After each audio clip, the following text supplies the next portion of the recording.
Let's talk a little bit about your fight. How are you feeling about it? I like the opponent. I like the opportunity. I like the story. The theme is bet on yourself. I bet on myself and walked on to the University of Missouri. It was the single greatest athletic decision I ever made in my entire life. Had I not done that, I would not be sitting here talking to you. I got goosebumps right now thinking about it.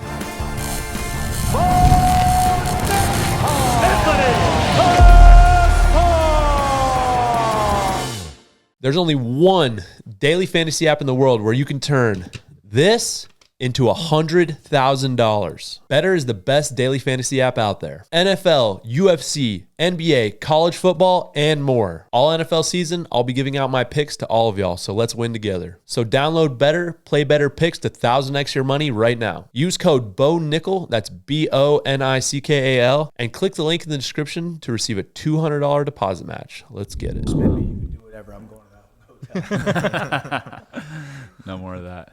So how's training going? Everything going well? You feeling good? I'm good, man. Yeah, it's been an interesting, obviously, year and a half because I did the Conor camp, which was 10 weeks. So I had a full 12-week camp that I was going to do. Did 10 weeks of it. Fight got canceled. Sitting right here when I got the phone call. Damn.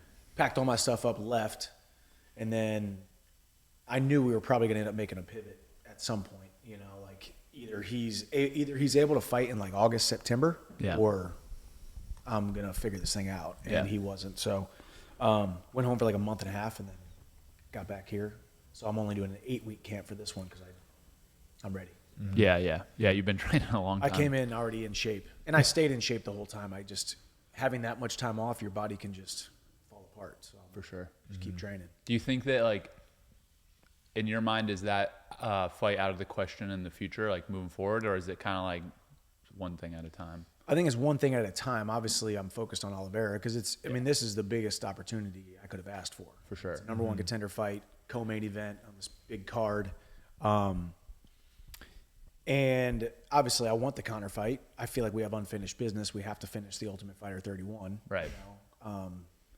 But I waited long enough. I waited the right amount of time, having the security and the reassurances behind the scenes that nobody knew about, to actually get the fight booked. We got the fight booked, and then pinky toe got me.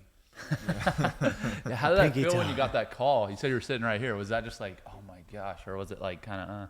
Yeah, I mean, dude, I've been doing this for so long. You know, it's gonna happen to you. Like it's a beautiful thing to be a guy that like the fans love to watch, and you might beat me, but you ain't leaving unscathed, right? Sure. I'm a hard fight, right? So it's like I've had 6 opponents fall out over a 31 fight career so far. You know, like it happens. And sometimes you do 2 weeks of training and the rug gets pulled out from under you. You get an opponent change, and then sometimes you do like this one I did all the way up to 13 days before the fight. Yeah. So I'm not gonna say that it didn't hit me as hard because it did.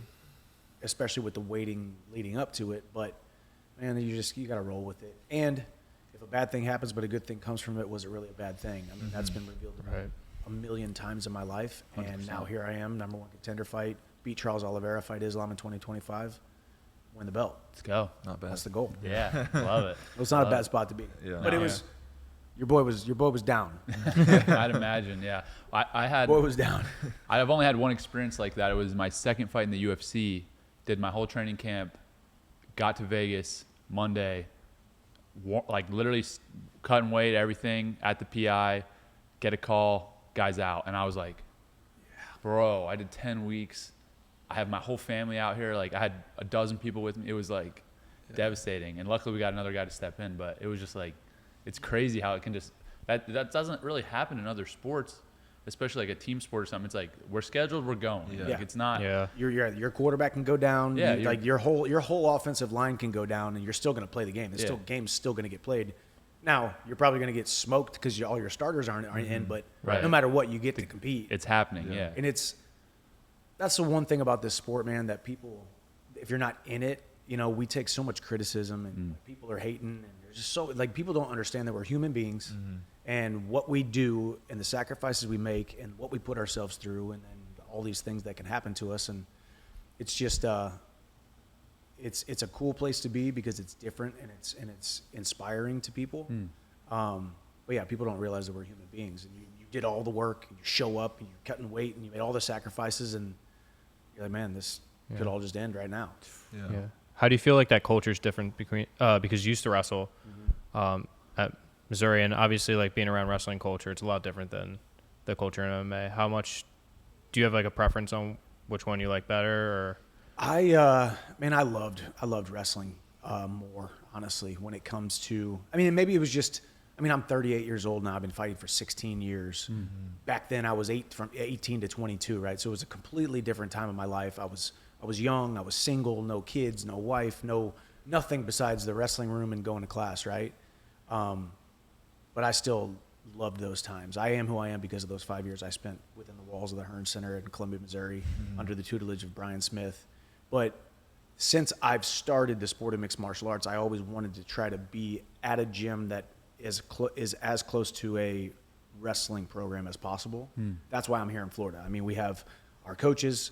We have a very tight-knit group of guys where we've got new guys coming in if they get invited, but also you're expected to be at practice, or you're not going to necessarily be cut from the team like how it was at Penn State or Mizzou. Like dudes don't show up, like you're done. You're going to get kicked out. It's not as much like that, but it is kind of like, hey, we are a team, and this is where we do you do your strength conditioning with this guy, you do your striking with these coaches, you do your grappling here, you do your sparring here, and you're not allowed to just kind of come in and spar with us but then go around the city and do whatever you want. We are a team, and you get that camaraderie aspect that's very similar to college wrestling, but nothing will ever be able to recreate what the magic of what college wrestling was. But it's nice to be able to make a living and do what I do now. Yeah. I wanted to ask you about college wrestling. I'm a fellow walk-on. There you go. Preferred walk-on, I guess they called me. I don't know what that means. It means that it means like, hey, we don't really care about you. We care about you a little bit more than this other guy we don't care about. They're like, we'll cover your textbooks. I'm like, that's great. But do you still feel like I'm not as removed, graduated in 2019. Do you still feel a part of that walk-on mentality? Now I know you still rep it a lot, but you've had a tremendous amount of success in fighting. So do you still feel like part of you has to prove something to yourself, if not others, relative to what you're doing now? Yeah, no, it's a good question. I think there's no way, and everybody's got their different stories and their different paths, right? Like I came into Mizzou with a class of 16 guys or so, right? And maybe 14 of them were like, maybe 7 of them were state champs and blue chip recruits, right? And then another 7 were kind of middle of the roads, and then there was like 2 of us walk-ons, right?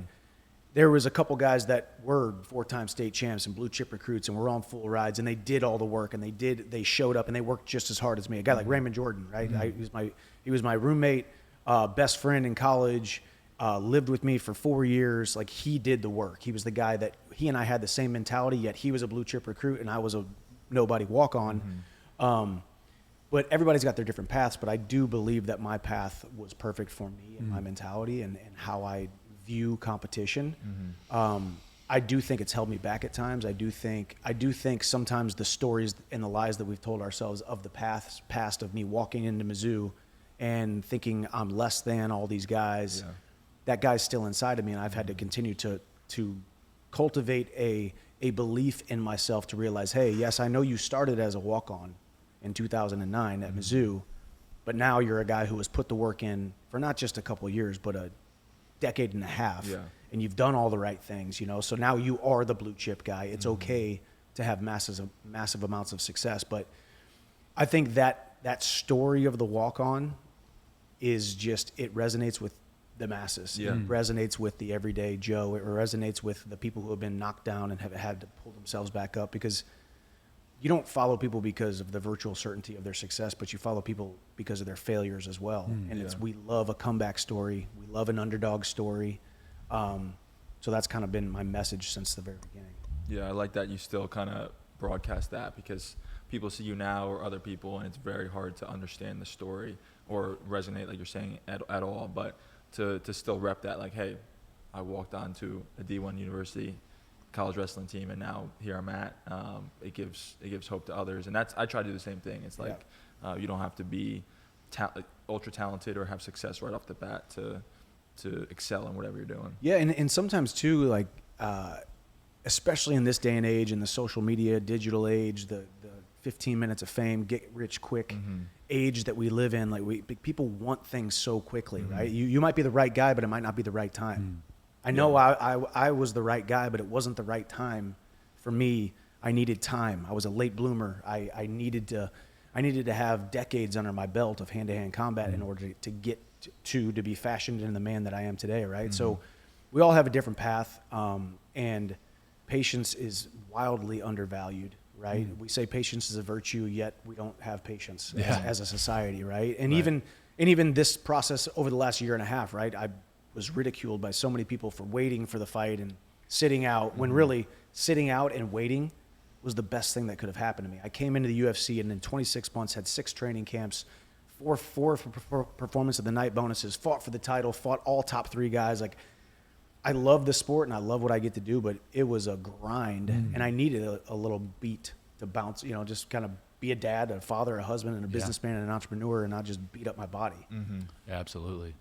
Yeah, well, I want to kind of rewind a little bit. We talked a little bit about like your college wrestling experience, talked a little bit about fighting, but what was like the moment for you when you knew like, hey, like, I want to be a professional fighter, or hey, I could see myself doing this? Like, what was that kind of transition period like as well? So for me, I was very lucky. I mean, I feel like, you're kind of the newer generation where there's been so many of us college wrestlers who came out and became successful, right? But back in my day, which sounds crazy for me to say back in my day, I sound like I'm a freaking 60-year-old. But like, 2009, right? I mean, Frankie Edgar, Gray Maynard, I could name a couple other guys, I'm sure, but there wasn't a ton of guys who were like, hey, you guys transitioned from MMA and then became wildly successful, right? And luckily for me, I wrestled with Ben Askren and Tyron Woodley. They were like my big brothers. I was the oldest of 3 boys, so I didn't have any big brother mentors to look up to, right? And they became that. They took me under their wing, taught me how to wrestle, taught me how to work hard, believed in me more than I believed in myself. Tyron started wrestling, and case in point, like, did you have amateur fights? 2. Yeah, so you had 2 amateur fights, but some guys have like no amateur. I had no amateur fights, and the only reason I had no amateur fights was Tyron was like, hey, dude, I just did 7 amateur fights only because I couldn't get a pro fight because I didn't know how. I didn't have I needed to make some relationships in order to get to a promotion, right? So I just followed in their footsteps. So it was Tyron kind of did it on his own, paved the path. Ben followed him, and then I was like, well, shoot, these guys are doing pretty good. And like, my wrestling style isn't real slick. It's like, hey, let me just punch you in the face and freaking wrestle hard for 7 minutes, push you out of bounds, run back to the center. Like, they're like, you were built for this thing. Why don't you go try it? And I think going into my senior year, I still was 100% focused on wrestling, still poured myself fully into it, but I knew I wasn't going to be Jordan Burroughs in the Olympic scene. I wasn't going to be on the Olympic ladder. And, I wanted to stick around and coach for a year, stick around. I mean, kind of that transition. Did you stick around and coach for a year? We're both still part of Nittany Lion Wrestling Club. Okay, yeah. So I still wrestle like most of the time. Yeah, so like, because you're getting done with college and you're like, dude, I don't want this to end. This is awesome. We had two. It was weird because we graduated 2019 and then COVID hit. Oh yeah. And so we had. So I did the Olympic trials in 2021. So I wrestled for 2 years before I transitioned to fighting. Okay. Yeah. So post college. Yeah. So I was like, I don't want this to end. And as a matter of fact, I realized the last time in St. Louis, Missouri in 2009, when I took those singlet straps off for the last time, all the pressure came off me. Wow. I put so much pressure on myself for 5 years, and it impeded my performances. That I was like, man, I just want to stick around and pour into these guys. I want this junior who's about to be a senior. He's a year younger than me, and I see this in him, that he's putting all this pressure on himself, and he believes that college wrestling is the most important thing, and if he doesn't win every match, like, the whole world's going to catch fire. Yeah. And that's just not true, right? And as you get a little bit older, and once you have that perspective, you realize, dude, it's just wrestling. It's just a match. It's just fun. Like, go out there and have fun. Let it fly, right? And I was like, I want to be able to impart that on these guys and not have the pressure, still live the life of a college wrestler while not competing. Yeah. So I did that for a year. But going into my senior year, I was just like, I know I'm not going to be on the Olympic ladder. Yeah. I'm going to go try to fight in a cage, get paid and see what happens. And then I graduated in May of 2009 and then fought my first fight August of 2009 with virtually no training. And wow. Started my career. Tell me about your first fight. What was that experience like? First fight, man, it was at Lake of the Ozarks, Missouri. Okay. It was about an hour and a half south of Columbia, where Mizzou is. And Tyron Woodley got me the fight. He was kind of like my manager, helping me out. Also, I was training with him because we had an ATT gym actually in Columbia, Missouri. Oh, nice. I don't know if it's still there, but there was a little affiliate ATT gym there, and did a little training. And we went down there. I got paid $500, but it cost me like $300 after hotel and gas. Like made like $75 after everything. I fought another guy who was a division or NAIA wrestler, Kyle Swadley, who was like 1-0 at the time or 2-0. And basically, I went out there. It's what's really cool. You remember Flow Wrestling? Yeah. Is Flow Wrestling still thing, around? yeah. But this was like It was different. This was Flow Wrestling before Flow Wrestling. Right. This was It was like a dude with a camcorder. Oh yeah, like those little flip cameras that you could plug into your computer. Yeah. So they actually started something called Pure Fight, I believe, that was going to start doing MMA. So they filmed my first fight. It's on YouTube. No way. And I basically ran forward, threw a couple punches, did a double leg, and then got on top of this guy and threw like 250 punches in like 3 minutes, and the ref pulled me off of him. Wow. And that was my first experience with fighting, and I was like, well, this was kind of cool. Like the ref just pulled me off. I guess I'll just keep going. And I knew I was going to be pretty darn successful at it, mainly because I had the experience of doing everything right, being a walk-on from day one and still training like a walk-on in my 5th year as a senior, but putting so much pressure on myself and never truly believing in myself. And as soon as I put those straps off for the last time at the NCAAs, I was like, man, I'm not going to do this again. I'm going to go win a world title in fighting. And then 18 months later, I'm standing in the cage against Eddie Alvarez, the number 3-5 guy in the world, and beat him in 2011. 18 months? 18 months. Crazy. What? Yeah, Dude, so I mean, Wow. it was 2011. It was 2011, and I had 3 fights. I had the Lake of the Ozarks fight, and then luckily with Tyron's connection with Strikeforce, I was on the local scene, the undercard of a Strikeforce show in Kansas City, Missouri, and then the local scene / undercard of another Strikeforce card in St. Louis. And then at the same time, I had a Strikeforce contract and a Bellator contract on the table. And Tyron was like, hey, I'm not going to tell you which one to do. Obviously, I like Strikeforce. Strikeforce is great. But then Bellator had a clear path to the title. You go in, you win these first 2 fights, prove yourself, we'll put you in the tournament. You win 3 fights in 3 months, and then you fight for the world title if you win the tournament. And I'm like, well, that'll work. I'll do. Let's go do that. So I had 6 fights in a 13-month period. Dang. From 2010 to 2011, and then it culminated in November of 2011 with the fight of the year against Eddie. Crazy fight. I ended up finishing him in the 4th or 5th round, and 4th round, I think. And then all of a sudden, I'm like, what just happened? Everybody immediately was like, hey, who's this dude? He just beat Eddie Alvarez. What about him fighting Benson Henderson? What about him fighting Anthony Pettis? What about him fighting Frankie Edgar, like the guys who were top 3 in the UFC? And then 10 years later, I finally signed with the UFC. Yeah, right. After a few ups and downs, right? Like I also went through a 3-fight loss streak in there, 688 days without a win. So it's just like, the beautiful thing about this sport is, like, obviously it's so dangerous and people love it, but it's also still the long game. You still have to play the long game. You still have to be standing here. I was hoping to still be standing here at 38 years old at the highest level against the top guys. And it's been a long journey, a lot of ups and a lot of downs. So it's been fun. That's amazing, dude. It's pretty. 18 months. That's crazy. And then it's crazy to have that much success that quick, but also have the longevity. Like, you had a long career and so many amazing fights and so many wins and, like you said, ups and downs. And it's like, it just seems like the immediate, like, boom, you were in there and like you've been there for a long time now. Yeah, and what was really interesting too is once again you look at your path, and everyone's path is different, and you can look back and say, well, man, was this a good thing? Was it a bad thing? How did it work out? I got shot out of a cannon, obviously. Like in the first, within that 18 months, I'm fighting for a world title against arguably one of the top 3 fighters in the world.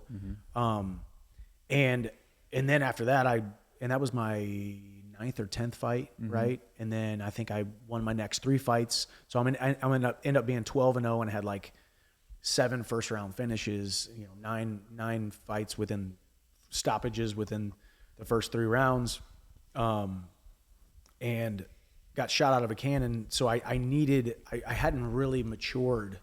My physical body was beating people, but my mental body and my spirit wasn't built up enough and ready to be the champion, you know? Because there's just so much that you learn with maturity, you know, and competing. And some guys mature faster than others. And like I said, I was a late bloomer. I didn't even believe in myself finally until my senior year of college, and which was, you know, I was 22 years old finally. Right. So it's been a heck of a journey. Yeah. Here we are. For sure. Yeah. What was that like? So, you know, you kind of mentioned like you're physically, like you had everything you needed, but mentally, spiritually, maybe, you know, you weren't where you wanted to be and you weren't there yet. What did you do or change to kind of develop that other side? Well, it was good. I mean, the best thing that happened to me was losing. So my first fight I lost the rematch to Eddie a year or so after I beat him, and lost the first fight. And then that's when I went into, I made 3 big mistakes, and I can look back and I can pinpoint them and I can imagine myself and remember myself, where I was, how I was thinking, how I was operating. You know, number one, I immediately forgot how good I was, right? You know, I was like, I had all this success, all this domination, all these wins, all these finishes, all the headlines, all the hype, all the everything. And then all of a sudden I lose one split decision fight to Eddie, and realize, or at least lied to myself and tricked myself into thinking I wasn't that good, or I didn't deserve success just because I had one loss. So I wasn't ready to lose, right? I hadn't built my mind and body, or my mind and spirit up enough to take that loss and then learn from it, right? So I had skill amnesia, and then all of a sudden I wanted to hide, you know, like I was absolutely embarrassed, right? MMA Junkie's calling me, and Ariel Helwani's calling me, and Luke Thomas is calling me, and ESPN is calling me. Everybody's like, dude, I know it sucks you lost that fight, but what a fight, what a war. You're an absolute savage. Didn't take any of the calls. Hey, you're up for Fight of the Year. Come out to the World MMA Awards. We want you to give you this award for Fight of the Year, and also want you to present an award. Didn't do it. I hid from everybody, right? And I think that's one thing that I've learned. I mean, every single fight now, win, lose, or draw, I'm doing an interview on camera, going out there and talking about the win or talking about the loss, even if it's a painful loss, because you can't hide from it. When you hide from it, it just festers. So I forgot how good I was hiding, and then I started blaming everybody else. You know, if the referee wouldn't have done this, or the judges would have saw it this way, or if my coaches weren't this, or my coaches weren't that. And I'm not that kind of guy, you know, but I needed to be that guy for a season to look back and remind myself that I never want to be that guy again. And I am not that guy to blame other people. I am a accountability guy. I am a you eat what you kill kind of guy. So yeah, that loss turned into another loss, which turned into another loss, 688 days without winning a fight. And it was the worst time of my career, but also the greatest lesson of my career, because I needed it. You know, you never want to talk about losing. We all want to win, right? We all want to be undefeated, and but it's part of the journey, and part of it is why people love my story. And if it becomes your testimony and it becomes why people follow you, then it's the way it was supposed to be. Yeah. You know? Absolutely. Yeah.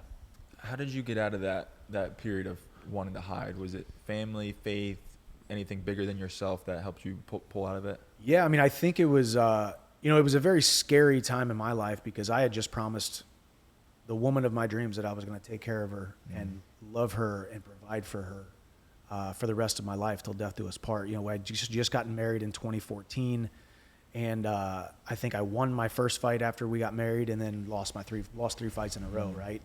And wasn't sure if Bellator was going to cut me. I was getting paid well, so like, you got a guy who's getting paid well, but he's losing fights.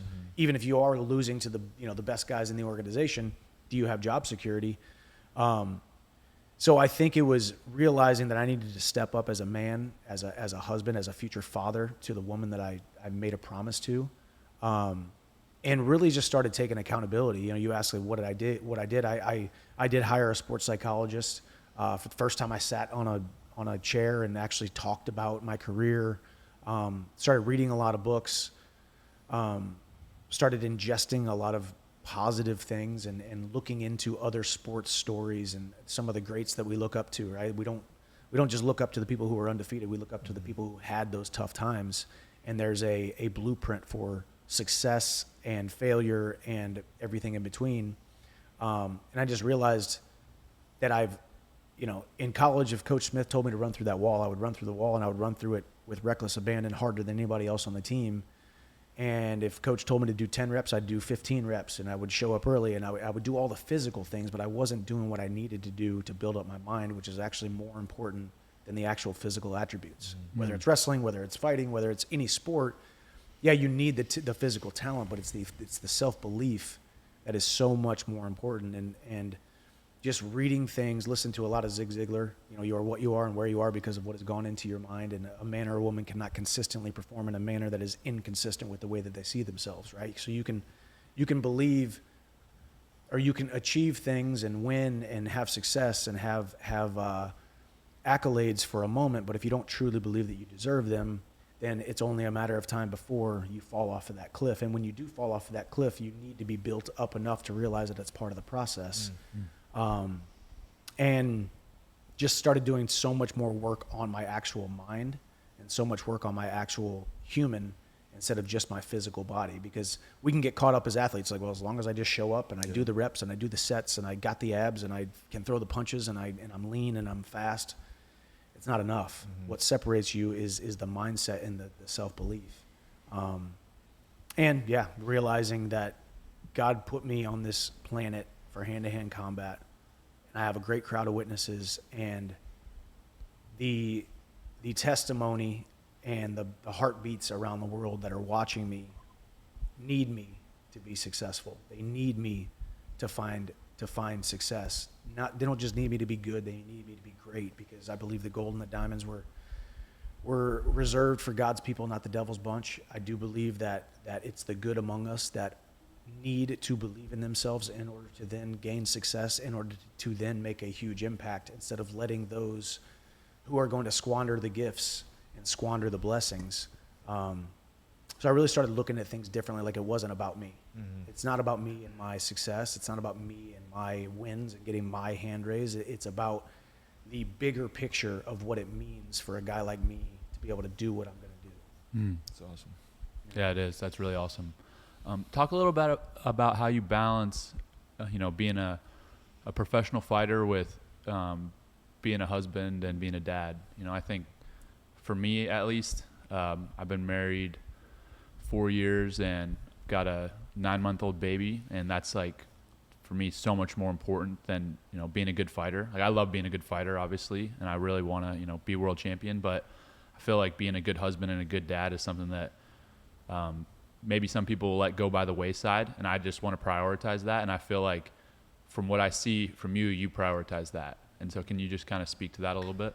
Yeah, I mean, balance is so tough. Balance is almost impossible, and there's almost a freedom in realizing that balance is impossible, right? Because if we sit here and we're like, oh, hey, dude, 4 dudes right here, let's talk about how we balance our lives. Like, let's figure out what we can do, right? But then if I just be like, hey, guys, it's impossible to have good balance. Life is seasons, right? Life is seasons, just like life is a training camp. Right now, we are training for November 16th. This is a season. Right now is a season for me to be selfish. Right now is a season for me to be here and work on only Michael Chandler's career and what I'm going to do and how I'm going to perform November 16th. And yes, dad guilt comes in when I'm just raising my kids through a phone, right? Yeah. And the husband guilt kicks in every Wednesday when it's trash day, and I know my wife is taking the trash down when that's what I'm supposed to be doing, right? Those emotions are to be human. And I've gotten a lot better at dealing with them, because I do realize that I am a man who can be trusted. I am a man who has been trusted with the small things, so therefore I can be trusted with the big things. And my wife is the greatest supporter I could have ever asked for, the greatest helpmate, my rock. And part of it is because she is a career woman and she is doing her thing, and I support her in her dreams and she supports me in mine. And this season will end November 16th, about 11:45 p.m. on the East Coast. I'm going to get my hand raised, and a new season will start where it's like, hey, daddy's home. Yeah. Might have a black eye. I might have got my hand raised, win, lose, whatever it might be. All of that stuff doesn't matter, because I did the job. I'm getting the job done, and now I'm dad. Now I'm husband. And then I can sit at home and enjoy time with my family. And I think the example that is setting for me and for my sons is that, yeah, daddy is not always there, but a good man is not always there. A subpar mediocre man would always be there because he's not out chasing God's calling on his life. So it's dealing with the dad guilt, dealing with the husband guilt, and then just being attentive to and prioritizing times when you know that you and actions that you know you can take. Like I make it a non-negotiable for me. I'm flying home every weekend, and I made this decision probably 5-6 years ago, where I said I'm flying home every single weekend. You know, I've got 2 baby boys now, and I'm flying home every weekend. And if my career suffers because of it, so be it. Right. Just like you said, I would rather be known as the greatest father than the greatest fighter. Even though it sounds so cliche, and Right. it's hard for people who don't have that mentality to believe that we truly believe those things, because I think being a father and being a husband makes you more of a superhuman than being just an athlete. You know, I am better when my marriage is better. I'm a better fighter when my marriage is great. I'm a better fighter where I feel like I'm doing my best for my children as well.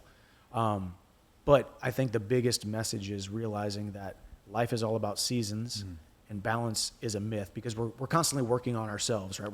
We're constantly, you can almost get in this feedback loop of, I need to be better, self-improvement, balance, I need to figure it all out, let me take stock in everything. And really, if you realize seasons happen and growth happens and life happens, and you look back and say, well, I could have done this, this, and this better. Next time I'll try it better. I'm going to show myself the grace, and just realizing that balance is a myth. Yeah. Wow. No, that's super profound. That's good advice. I appreciate you diving into that. It's because, you know, I'm going through the same thing, and I love that I love that idea that you're never going to be able to like balance it perfectly, and to, you know, take things in seasons, but also understand that deep down, like, you would rather be the best father, you know, over the best fighter. And like, you know where your heart's at.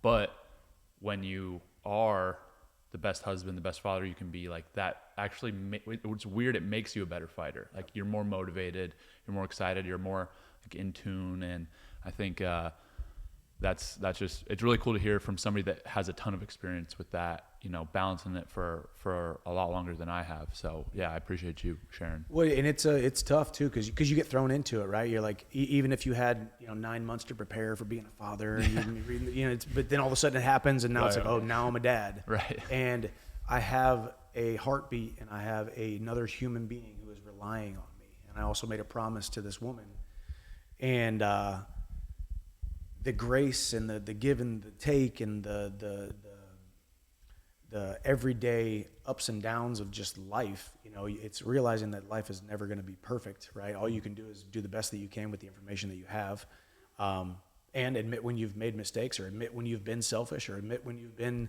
you know, out of character for the man that you want to be, because we're all just works in progress too. I mean, that's I think one of the biggest things that held me back a lot too was because, going back to the beginning of my career, being shot out of a cannon and immediately top 5 after 18 months in the sport, and beat Eddie Alvarez and world champ and Bellator and all these other things, is immediately you start putting pressure on yourself, right? And that can happen. It can happen to a lot of athletes, where it's like, well, now that I have this status, or now that I'm fighting on this card, or now that people are talking about me this much, or I have this much followers, or I have this many lights on me, now I need to be perfect. I need to be that guy that they expect me to be. And when you're striving for perfection, it's only going to lead to pain.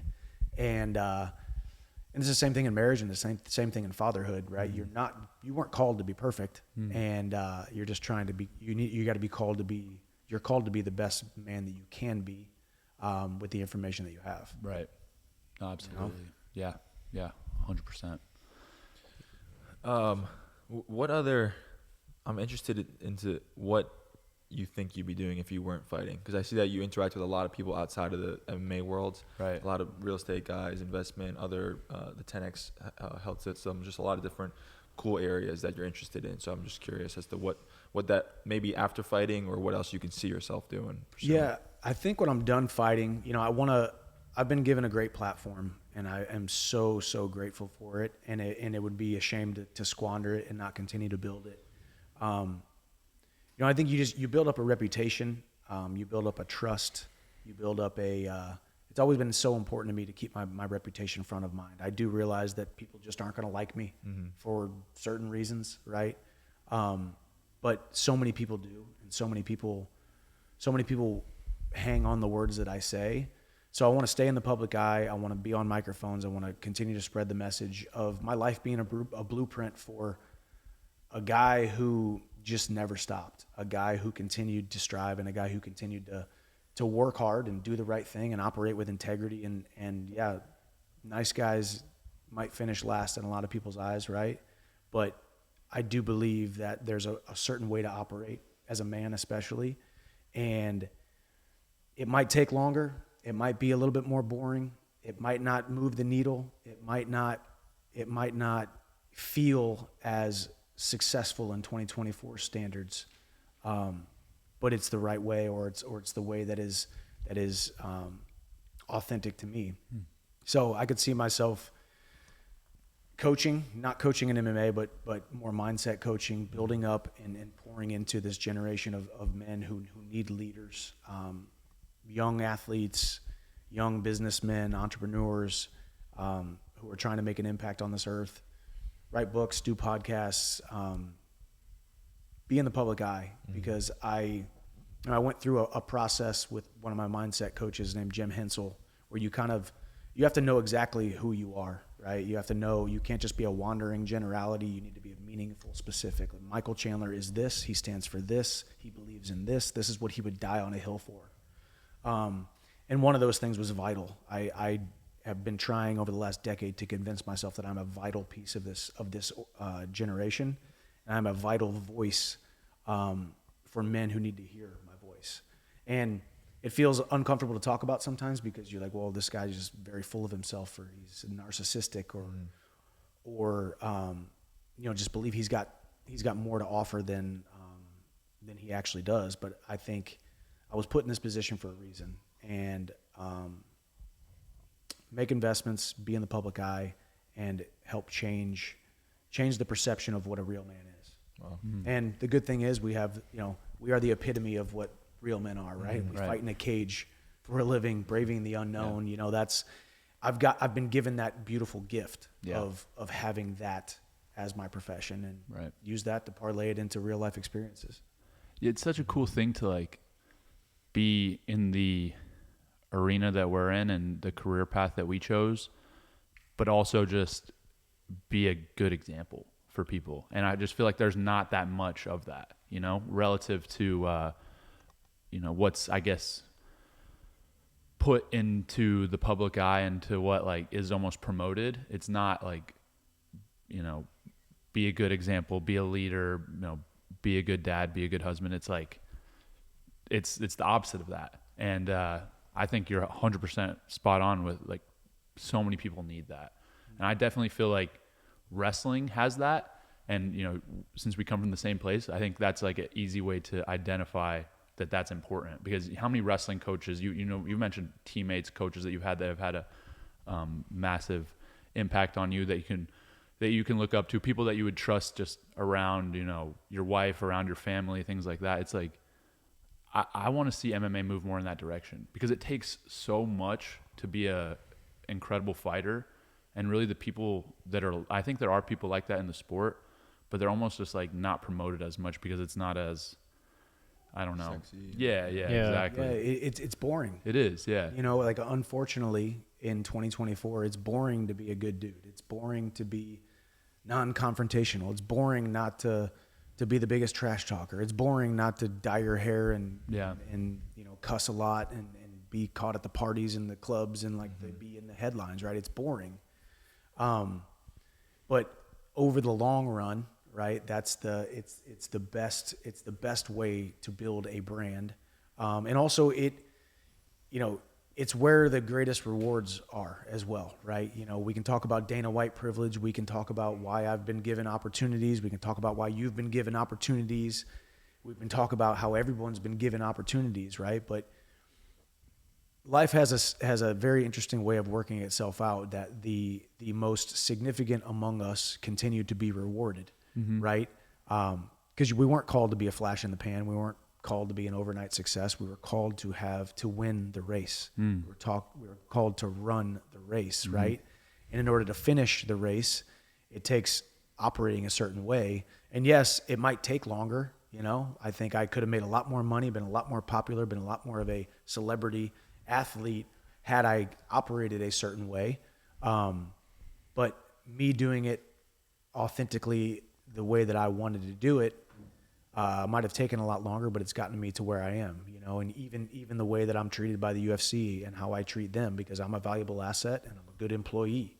You know, I mean, people can call it brown nose and bootlicker or whatever you want, but it's you have to become a valuable asset in order to continue to climb the rungs of life, right? And most people would love to just reach up and try to pull you down to their rung instead of trying to reach up and pull themselves up to the next rung. And it just takes time to continue to have the success. Yeah, it's funny. It's almost like in today's society, it's embarrassing to be a good guy. Like going to the bar and being the one that doesn't drink and drives everyone home, like you're the loser, but you're really like you're the one protecting everyone in that scenario. And I think that what you're saying, what everyone's kind of harping on here, is the idea that like it's okay to be the boring guy in the race because they might not win the sprint, but they'll win the marathon. And game of life, like winning the marathon's way more valuable than winning the sprint. And it doesn't really get revealed to you for quite some time too, right? You know, I look back at I wasn't the cool kid in high school because I chose not to do the things the kids in high school were doing, right? I definitely wasn't the cool kid in college because I was choosing not to do the things that the cool guys were doing. Yet, if you look at the massive amount of success I had compared to where I started, I passed every single one of those guys up. Right. Passed every guy up. Yeah. And now being in this sport for 16 years, being around some very, very bright prospects and guys that were touted as going to be the next big thing, and then they fizzle out and they were a flash in the pan, and all of a sudden here I am still doing my thing. And it's not surprising. Like, to me, it was never surprising because it was just authentic. This is just how you operate. And but in today's society, it's like, well, hey, this is the blueprint for how you get famous. Right. This is the blueprint for how you get, noticed, and you know, and it's unfortunate because it's not even the generation's fault, really. It's just the way of the world, and we're kind of, you know, meandering and doing what we think is what we're supposed to do to get noticed and get famous on social media, and it's not easy. Yeah.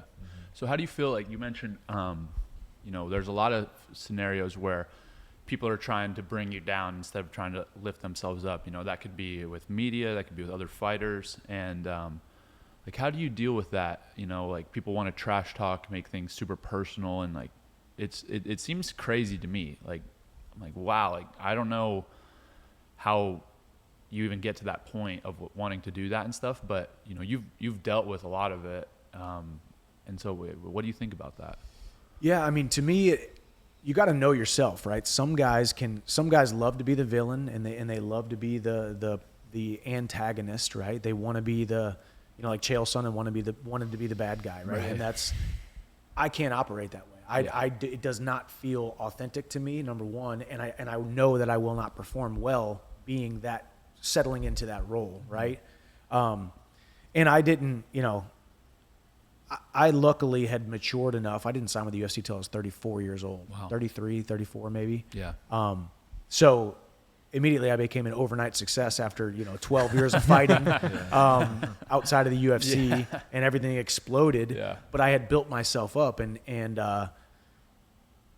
that's when the real hate started. That's when the real, all of a sudden you're put into a position. But you always got to remember that the tallest nail always gets hammered. You got 100 nails sitting here, the tallest one's getting hammered first, right? So anybody who is trying to do something significant, anybody who is trying to do something against the grain, anybody who is doing something meaningful is going to encounter criticism.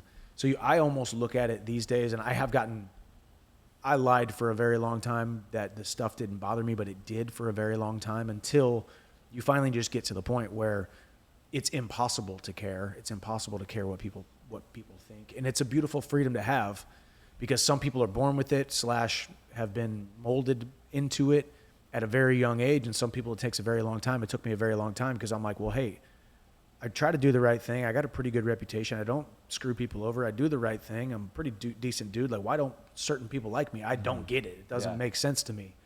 But then when you realize, well, hey, I'm the same guy now as I used to be, and I'm going to always be that way, yet at some point you realize just some people don't like you. The greatest way to sum it up was my favorite comment I have ever read ever on anything was one of my videos or posts or pictures or whatever it was. Someone just said, and I don't know who it was, I should find it, screenshot it, and put it on my wall, but it said, there's something about Chandler I don't like. I prefer my fighters a little bit more questionable. You know, and it's like there are people out there who look at us like we're actors in a film, or we are, you know, characters in a Marvel movie, and it's like, well, I would rather like the Joker than like Batman, or I would rather like the villain, right? I would rather like the questionable guy, and it's like, well, I'm not going to be the questionable guy, so I guess you're just never going to like me, you know? And you've probably gotten this too, like as you came into the UFC, when it comes like, hey, dude, I didn't like you at first, but now I'm coming around. Yeah. Those are the best, right? Those are the best kind where it's like, you know what? I completely understand why you didn't like me. I came in, I talked a big game, said I was going to beat Khabib, and I said I was going to beat this guy and all these things, and you were like, wait, pump the brakes, dude. You're just a Bellator dude, right? And then it just takes time to win people over. Build a reputation. Build a reputation, and it's and that's the best way to do it too. And I've enjoyed the process, because ultimately, if you realize that no matter what you do, you will be criticized. Right. You could go save a family from a burning building right now, and there will be people that will criticize it. Yeah. And I'm also convinced, and I encourage everyone to take this mentality that half of social media is fake, and it's fake accounts, and it's fake bots, and it's fake people, and there could be one person on 100 different accounts just making comments, you know, like just realize that social media itself, which is where most of the hate comes from, or you find, it's just fake, man. It's interesting, you know, like how on social media there's such a disparity. Like you'll get positive, you'll get negative, you'll get in the middle, but a lot of negative, of course. I've never had a negative interaction with a fan in person. That's I've never had one. So funny, dude. Me neither. I've never had one. It's not. It doesn't happen. No, and I actually did a video after I left Fanatics Fest, because I think I did two kind of big appearances back-to-back weekends or whatever. Probably met, I don't know, a couple hundred people, 600 people, like a couple hundred at each. Line out the door to come see me, take a picture with me, and do all this stuff. Every single one of them, not one of them brought up, you're an idiot for waiting for Conor, or hey, you got a low fight IQ, or any of that. It's like, it's all just, and I'm like, wait a second. Without sounding like a narcissist, like, people freaking love me. Yeah. Like, human beings who watch this sport, when it comes down to the pool of people that they get to watch, like, they freaking love me. Yeah. Yet on social media, you're like, wait a second. People don't like me. So you've just got to you've got to almost look at that like it's a completely different world than real life. And it's, I mean, we're talking about 2024 right now. We got an election coming up right now, and you can watch the news right now and see all of the hate and division and racism and anti-Semitism and all of these other things too. Yet I don't see that stuff in real life either. Yeah. No. Does it happen? I'm sure it does. Right. But like, I don't see it, so therefore I can't make that my reality. Yeah, I think it just grabs your attention, right? Because the goal of social media and news and stuff, it's like just to get eyes, right? And so what gets eyes? Like the controversy, like the crazy takes, or, you know, just some type of conflict, right? Like that's what gets the eyes. If people are just on the street talking, like having a normal conversation, nobody's interested in that. But if two people are like about to fight each other, all eyes are on that. So I don't know. I'll watch it for sure. For sure. I mean, let's be honest. We'll watch it. Yeah. Going back. Nature. Going back to, like, you know, branding yourself and who you are and how you operate, and it's like, that's the problem. I'm too boring for people compared to some of the guys who are going to be in the headlines for other things, and I've accepted that, because even if I make less money, even if I have less of a platform, even if I have a smaller voice, I'd rather be authentically me than try to be something that I am not. And I've had my moments where I'm like, no, okay, I'm going to do this, or I'm going to, stray away here and like just let me experiment a little bit and see how I feel talking a little bit more trash and making this a rivalry. And I don't like it. Yeah. It's just not my thing. And it's okay if it's not my thing. It doesn't make me any less of a man. Absolutely. Go watch my highlights. I'm an absolute psychopath and I will go fight to the death. Yeah. But in real life, this person, I'm like, it's just not me, man. I'm not confrontational because I got nothing to prove and I love my life. Mm-hmm. Yeah. It's got to be, I think as well, so much, I don't know if easier is probably not the right word, but so much more freeing to just be the same person all the time. Yeah. Because you see some people, it's like, they're definitely not acting like that when the cameras aren't there. Mm-hmm. And when you can just have a conversation like normal, like if we didn't have any cameras right now, we'd probably have this exact same conversation. Mm-hmm. And you can get that, feel the genuineness. But my perspective is like, I would so much rather do that than have to compartmentalize my life and figure out which persona I'm going to pull out based on the scenario. Like that would just be rough. Exhausting. Yeah. And hats off to Conor. Like Conor did it really well. And I spent 6 weeks with him in Vegas, and it was like, he was kind of like normal, and then the cameras would turn on. And I don't say this to say Conor's fake or Conor's two-faced or Conor is a showman. Like when the cameras are around, that's his cue to be the notorious Conor McGregor. Whereas me, I'm like, I'm Michael Chandler with or without, which maybe that makes me boring. Maybe that I'm going to make less money than you in fighting or whatever it might be, but that's authentically me. Yeah. And you can't take that away from me. I can rest my head on the pillow at night as Michael Chandler, and I'm going to wake up tomorrow as Michael Chandler, no matter what happens, you know? And it's kind of boring, or it's not entertaining enough, or it might be whatever anybody's opinion is. But going back to perception, there's so many more people who we're not quite sure respect that about, like guys like that, more than we think, because you don't get the positive comments, you only get the negative comments. You don't get the positive reviews, you only really focus on the negative reviews. Yeah, it's that silent majority as well, Let's talk a little bit about your fight coming up. How are you feeling about it? It's a rematch, so I like the rematch. I like the timing. I like the opponent. I like the opportunity. I like the story. Yeah. I like the way this whole thing played out. I feel like it's put me back in that walk-on underdog, underdog role. The theme is bet on yourself.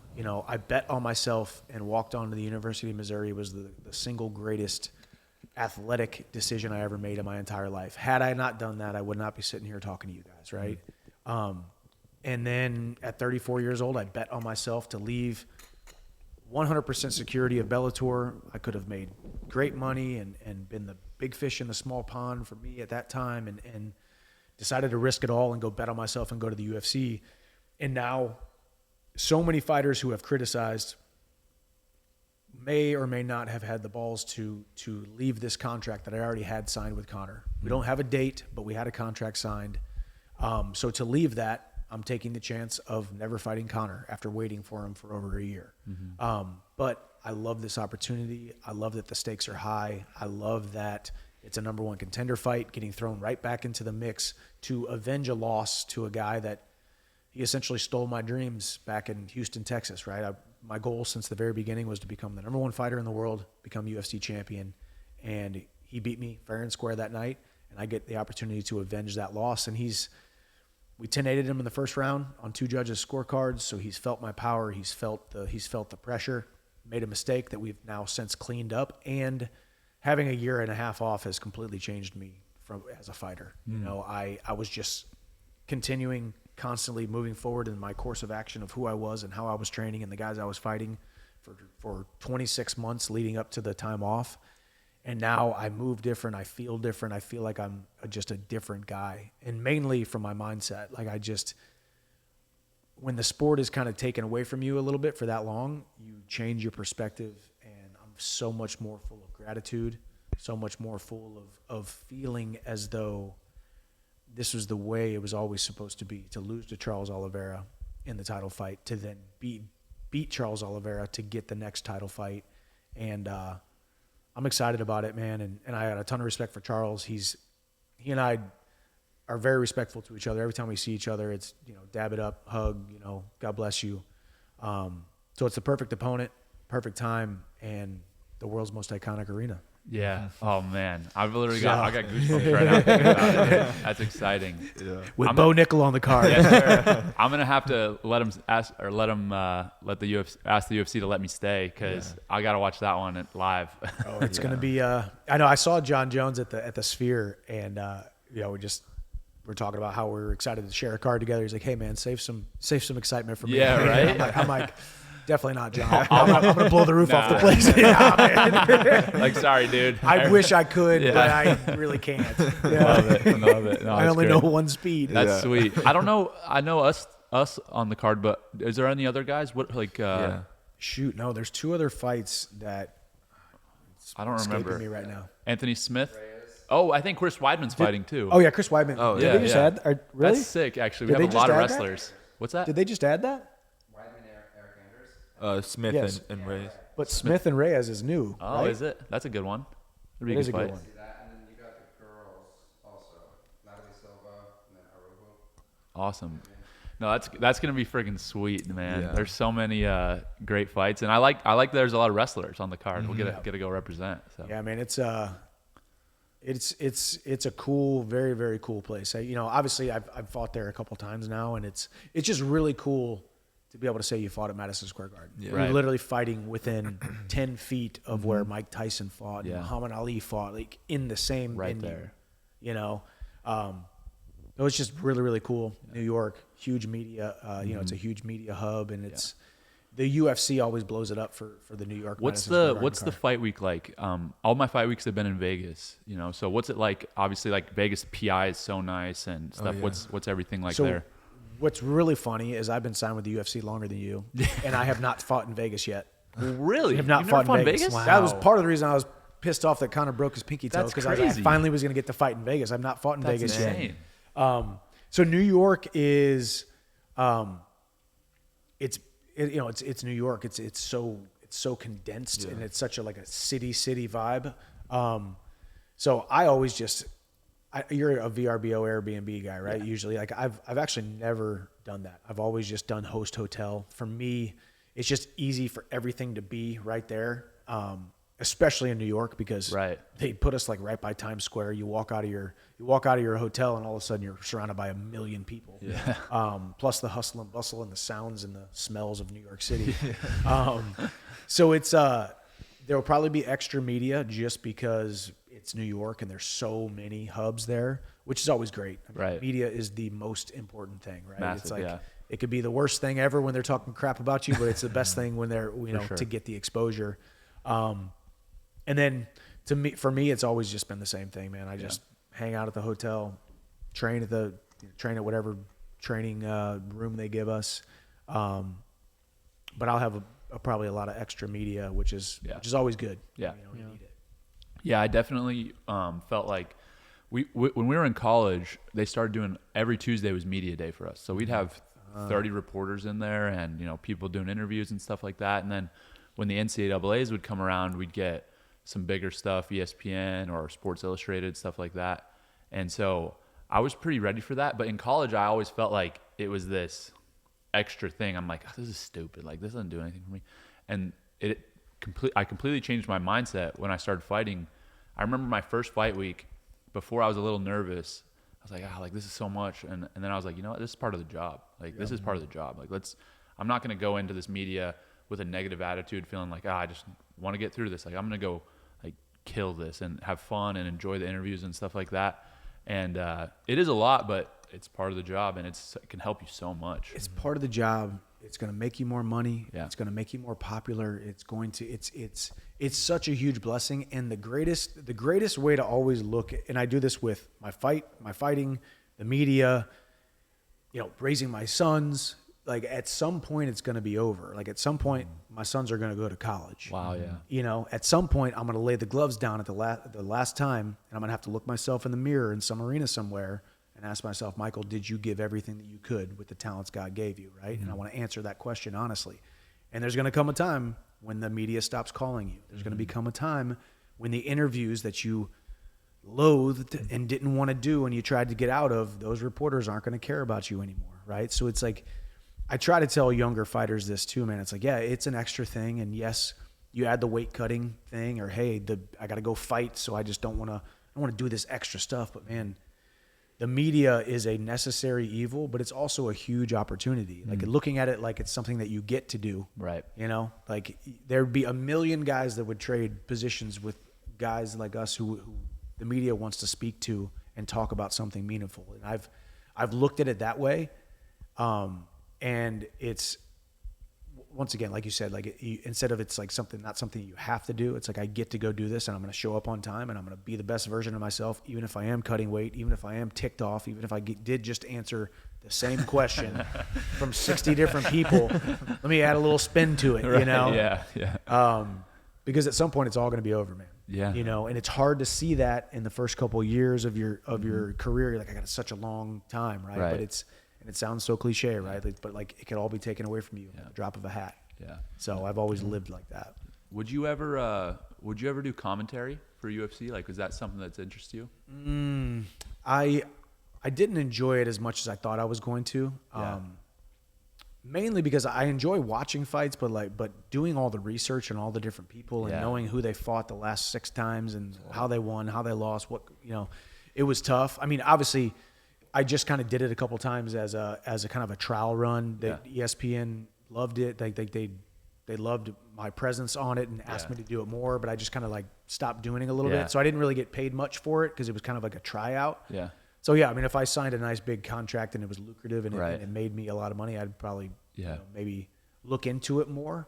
But it's not something I love as much as I thought I would. I'd rather be on this kind of microphone speaking to the masses instead of just speaking about mixed martial arts. You know, That makes sense. Yeah. Yeah. but that it makes was a lot of sense. it was a good experience. Yeah. and I would do it. I was just again. asking because it would seem like you would be really good at it. Yeah, and it But came it's- very natural compared to, a lot of the other guys that they've had kind of right away filling into that role. Because I do understand the sport well, or I can articulate the sport well, or give little insights that are different than other guys. But it's not something I'm crazy focused on. But if I got a great opportunity, I might do it. Yeah. Yeah. That makes sense. Just stay connected to the sport. Because once again, like I said, it's right now it's very easy to say that, but then all of a sudden I retire years from now and I'm like, well, I kind of miss being around the UFC more. Of course. You know?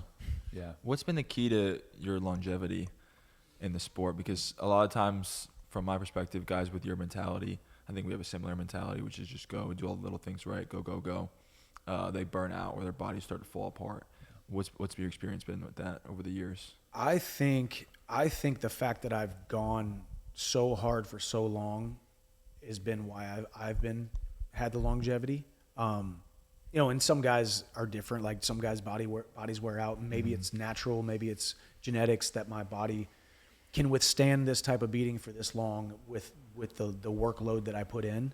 But I think once I hit 30 years old, I realized I was closer to the end of my career than I was the very beginning of my career. And I really started focusing on getting body work every single week, doing my own manual therapy, red light, sauna, cold plunge, supplementation. I've gone years without missing one day of supplementation, when it comes to all my micronutrients and anti-inflammatories and antioxidants. And then just diet. Like I think diet and not ballooning up, Patty Pimblett style, like I wish I could grab a hold of him and be like, yo, dude, this is fine right now, but It takes a toll. But it's taking its toll. Like the It's going to catch on fast too. Yeah. It's not like it'll just all of a sudden, I feel like get to him because your body's young and resilient until it's not. Yeah. So Well, and also too, so like even from a, it's not a narcissism standpoint, but it's holding yourself to a higher standard standpoint. For me, it's like, I'm a professional athlete. I get paid really well to fight in a cage as a professional athlete in the biggest mixed martial arts organization in the world. I should look like I do that. Yeah. I should never look like I don't do that. I should never be in my backyard with a beer belly and like 60 pounds overweight. yeah. I should look like it. And it's just like the standards that you set for yourself. So I do think diet has been the most important thing. Diet on the health and fitness journey, the weight loss journey, the body transformation journey. Unfortunately, you can never ever outwork a bad diet. And that's what I've really realized once I hit 30 years old. And I don't think I always tick people off when I say this, but like, I don't think we get old. I think we get lazy and we get busy. We start making concessions. You got a wife, you got a kid, now you got multiple kids, you got multiple jobs, you got employees, you've got podcasts, you've got things that you have to do. Back when you were at state college as a Nittany Lion wrestling, it was like, I go to class, I wrestle. I go to class, I wrestle. That's it. Yeah. And then when I was a young single fighter all by myself, it was like fight, train, that's it. Now I've got so many things that I have to do. So those things, sometimes I think too many people concede and they say, well, I can't work out today because I got this thing. I say, no, the standard that you set for yourself is that you work out every single day. And then, I've gotten more into the 10X stuff over the last year with the red light therapy, the cold plunge, the Hypermax oxygen from my recovery has been ridiculous. I do that every single day in the suffering sanctuary, my little garage out there, who's like 99 degrees. Sauna, and movement is medicine is the most important thing. You know, it feels great to take a little bit of time off, and we do it. I take a week off here and there after a fight, let my body heal up. But I'm always doing something, because at some point this body's gonna not perform good enough to be in the UFC. And I want to be able to say that I left no stone unturned. Right. And I'll be 39 in April. Wow. So, you know, my goal is to be the oldest lightweight world champion. That's amazing. Yeah. And 2025 will be 39. So Nice. That's great. Yeah. That's awesome. hopefully it's against Islam. Yeah. Let's go. Because good old fashioned, passionate Missouri, hardworking Division Let's I go. wrestling Dude. beats Dagestani Samba. Let's need it. go. All right. We've been Hell talking yeah. about this for a couple Yes, of years bro. now. Yeah. I need have an idea. I want to do it so bad. I want to do Ultimate Fighter USA Wrestling versus Dagestan. Ooh, Yeah. dude. So I want to yes. get all the there's a few up and coming guys that are still very early in their career that I think would be perfect, and just bring your boys out. Let's go. I don't know, but then just get all the American wrestlers, bring everybody in. You bring John Jones, all the guys that have like tons of experience, and coach these guys up. Dude, I think it that would be awesome. Yeah. Yeah, but the actual Ultimate Fighter where they fight, Actual you're Ultimate saying. Fighter, and I don't know how to do it, because maybe you'd have to do like different weight classes and stuff, but essentially just make it like a duel or something. But I want USA versus Dagestan. Like, let's go. Dude, it would be because that's one of the big questions, right? You Yeah. know, because you look at the way that they control people and do it's massively successful For in sure. mixed martial arts, but it'd be very interesting from a wrestling a wrestling standpoint, like an Yeah. actual point system, Yeah. whether it be international. Yeah. You can't do collegiate, I guess, but No, I'm thinking like international. fights. But actual fights, Actual fights, but we take basically all the really like up and coming college wrestlers that want to fight, that are still early in their career, and then whoever is up and coming from Dagestan, they coach them up. We coach the USA guys up. Islam and Khabib versus Yes, us. yes, Yeah. bro, I like that. exactly. Yeah. yeah, Yeah, we got a couple studs, man. Mitch McKee from yeah, he's a Minnesota. beast, dude. Michael Blockus. They both Blockus. just fought a couple. Those two guys I was thinking about specifically. Nick Piccinini's doing really well. Jacoby Smith just won at Contender Series. Bryce. Oh, nice. Bryce yeah. Meredith. Yeah.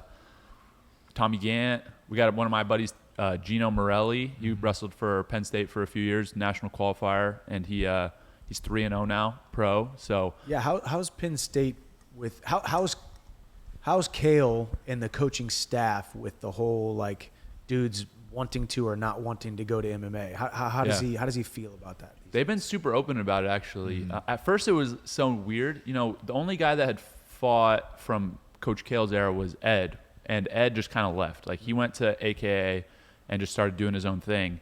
And so when I told him I was going to fight, I think they kind of expected me to do the same thing.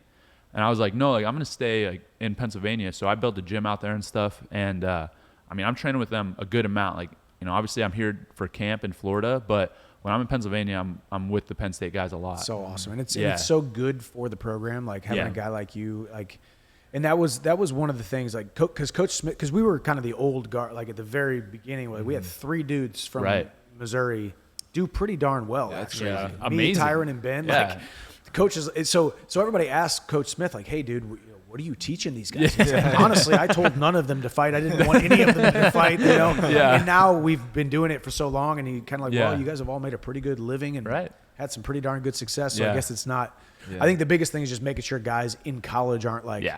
going to train at the local MMA gym instead of in So the wrestling. we're pretty right? particular about it. Like, Coach, like if it's in season and they're 100% on wrestling, we have guys pop in for a jiu-jitsu class or a boxing class here and there, and we actually have a couple guys that like are going to get amateur fights here pretty soon that we're on the team and stuff. So Sweet. we're starting to get more guys, and Coach Kale at first was a little weird, but now he's like coming around to it. He's very supportive. Mm-hmm. I was really wanting him to be able to come to MSG, but they have the NWCA All-Star duel the same day.